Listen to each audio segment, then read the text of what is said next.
Welcome to today's edition of Job of the Day by J&J Phillip Executive Search, a leading executive search firm specializing in manufacturing, supply chain, and technology. Today's date is March 10th, 2023.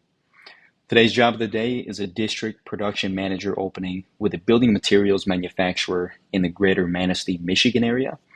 Some of the job's responsibilities include building effective teams and developing direct reports for future opportunities, giving direction to plant managers to ensure efficiency and cost-effective management of resources, managing production personnel to maximize plant efficiency, as well as ensuring daily coordination between production, delivery, distribution, and quality control.